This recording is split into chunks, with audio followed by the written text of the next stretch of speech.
Hey guys, it's Old Man G here, back again with another video for Red Devil Studio. Sorry this is late. Work. There wasn't really much transfer news to comment on in the morning, to be honest. And at the press conference didn't start until I was actually at work, actually. So I'm just doing my Ole Gunnar Solskjaer press conference reaction of Manchester United playing Inter Milan tomorrow. Unfortunately, again, sorry, I will not be able to live stream that match, unfortunately. So again, because of work, I'm a busy person. Guys. However, I will be posting a post-match reaction to the game sometime afterwards. So stay tuned for that. And also, as you know, guys, we have our second episode of Red Devil Studio Live. We're getting a couple of fans on Sunday to basically talk about their teams, specifically what their starting 11 is going to be and who they feel should captain their team in the upcoming 2019-2020 season. So please stay tuned to that. Hit that notification button and just get notified of our up and coming events and live streams. Post a Twitter poll today, actually, just talking about what you guys want from the channel in the future. And it seems, interesting enough, that you want more Red Devil battles. For some of you that voted. Now, I'm curious to see what you guys... When I mean Red Devil battles, I mean I'm going to be putting two legends of the club, or maybe not legends of the club, head-to-head to see who's better or worse. So, hopefully in the next... When I have a bit more free time, I'll be able to do some of those videos again. But if you haven't, please check.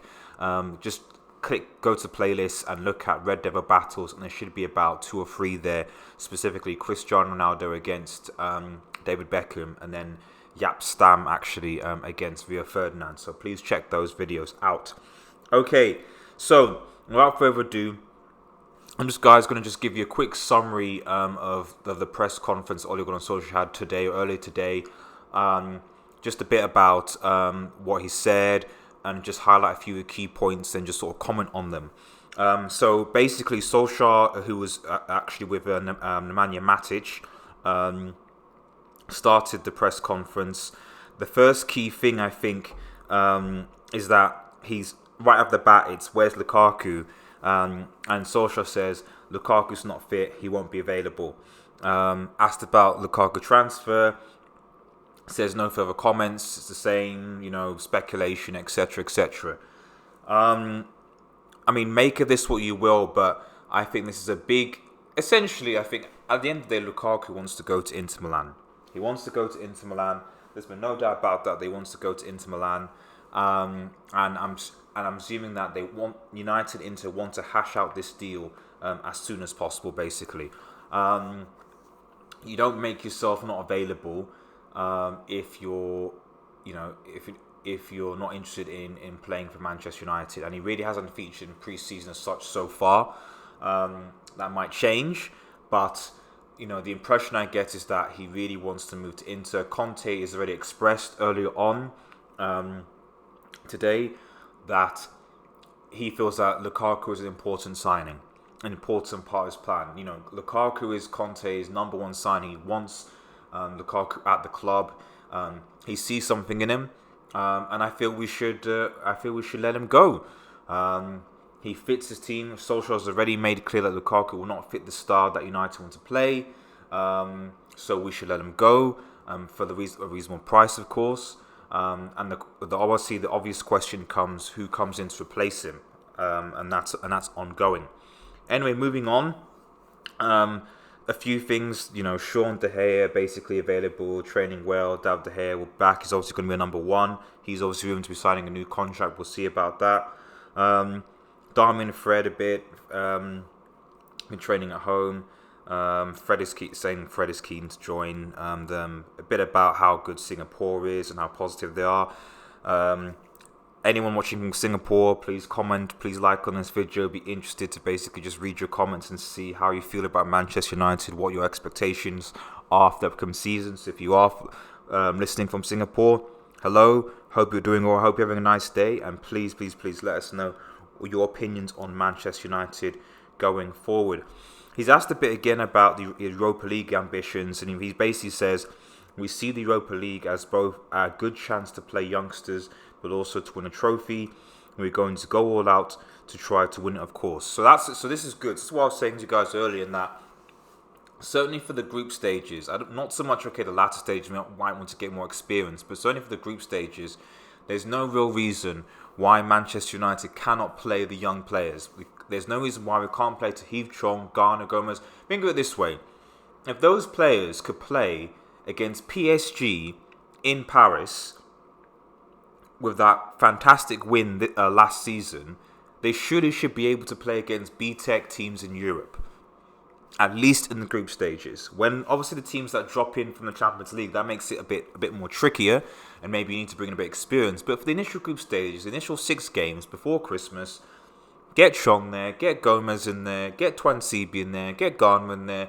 Definitely, Greenwood must be a starter. There's no reason why Greenwood shouldn't be a starter in the Europa League. Get those minutes in and give them that experience. So I'm happy about that. I really, really am happy about that. Then Matic comes in talking about last season, saying that it was not a good season for all of us. Our target was to play the Champions League, but we didn't make it. We have to do better. We have to do more. We have to fight for trophies. We expect to do better. Well, I hope you do, Matic.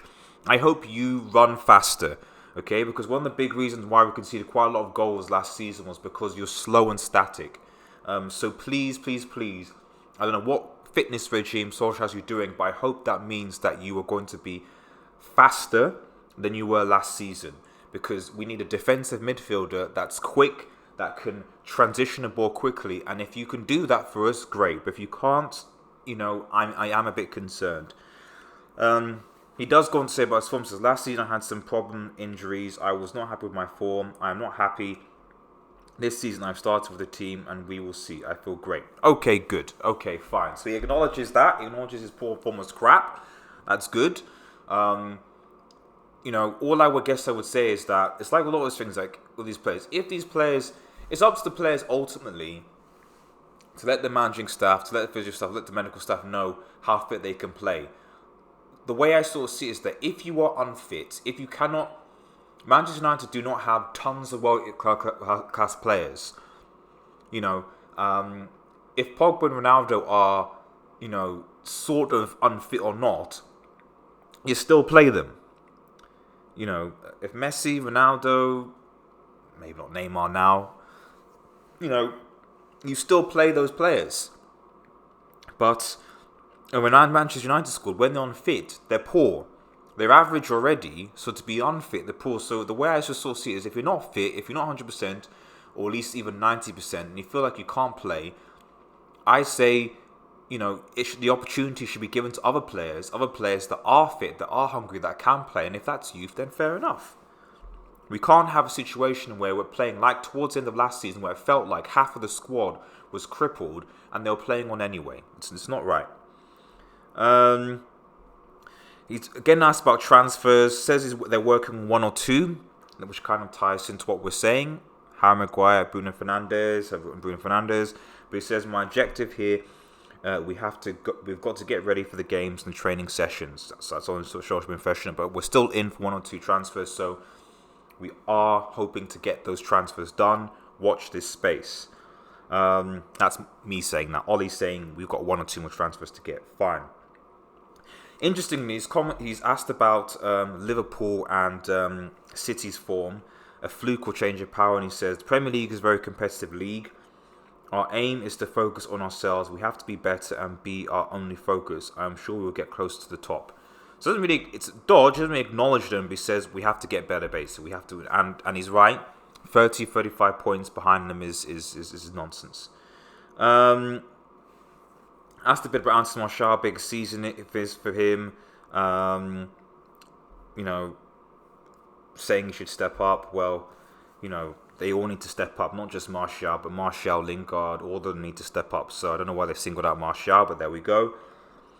A bit concerning, but when he's asked about replacing Herrera, he says, we are working on putting a squad together which can compete. We have lots of ways which we can play, alternate, blah, blah, blah. That doesn't answer the question. Like I said, Fellaini's gone, Herrera's gone, and we need another midfielder.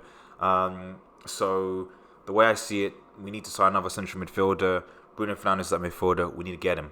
I don't think you can rely on McTominay and Fred so far anyway. We'll see.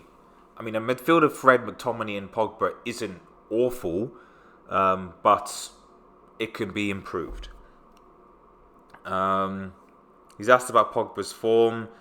I'm looking to get everyone to get their form back to when we first came in. It's not just about Pogba, it's about all of us as a team. Everyone has been on a spot on pre-season training, and the games have been very encouraged. So, okay, so again, it's not just about Pogba, it's not just about Martial, it's not just about Rashford, it's about everybody. Everybody. Fine. Lastly, he's just asked about there's going to be less squad rotation versus Inter Milan. They'll give players, it won't be like the 11-11 that they've done in Australia. They'll be just a bit more consistent. And then lastly, he finishes off just sort of saying how important, was asked how important is it to start the season well. He says the start of the season is important. This is Ollie. I don't think many of these players have had a pre-season like this in many years. In the first 8 or 10 games, you don't win anything, but you can lose the chance to win anything. I think that's a good place to sort of leave it off. I'll repeat that again. He's asked how important the start of the season, and he says, the start of the season is important. I don't think many of these players have had a pre-season like this in many years. In the first 8 or 10 games, you don't win anything, but you can lose the chance to win anything. So the bottom line is that a lot of these players have not had such an intense pre-season, because we know about the training, for years. So is it any wonder that these players are not fit? Okay, so that should be encouraging. And second, he's right. You know, Manchester United's first, if you just look at one of the first videos uploaded on this channel, is our fixture list reaction. And the fact is, Manchester United's first 8 to 10 games are quite intense. They're not difficult games, especially a first game at home to Chelsea. So we really, really, really need to start well. And that's why I believe having a good pre-season is very good. And that's also why I believe that I'm semi-annoyed that we haven't got Bruno Fernandes or Harry Maguire, whatever. Because it's pre-season where you get that team to gel. You know, the thing you've got to understand is that City and Liverpool haven't really signed anyone. Maybe one signing, you know. But they're already at an advantage because they're already starting their pre-seasons. They're collectively working together. They already know each other. The same squads as last season's. You know, they're maintaining their fitness, and they're just going to continue from pre-season basically and just continue to bang and score goals. United are trying to edge in 2 signings in Daniel James and Wan-Bissaka, and hopefully another 2 signings, and try and get their fitness back up where it should be. So we're already at a disadvantage behind City and Liverpool, let alone, you know, Chelsea, Arsenal, and even the likes of Wolves or Leicester. It's going to be a difficult season, guys. It's going to be difficult, and I'm glad Ollie acknowledges that, but we really, really have to go for it at the start. We really have to have that same consistency we had midway through last season where we were unbeaten 15 games. Thanks for listening, guys. There's going to be more videos coming soon. A bit of a long one, but I felt I had to relay my thoughts here. What do you think, guys? Do you think Ole Gunnar Solskjaer has been optimistic? Are you optimistic for the upcoming season? Like I said, we'll be putting a post-match reaction to the Manchester United versus Inter game tomorrow. Please like, share and subscribe to Red Devil Studios. Click on that notification button. Follow us on Twitter at UnitedX. If you want to support the channel, there's a PayPal link at the top. Have a nice day, guys, and cheers.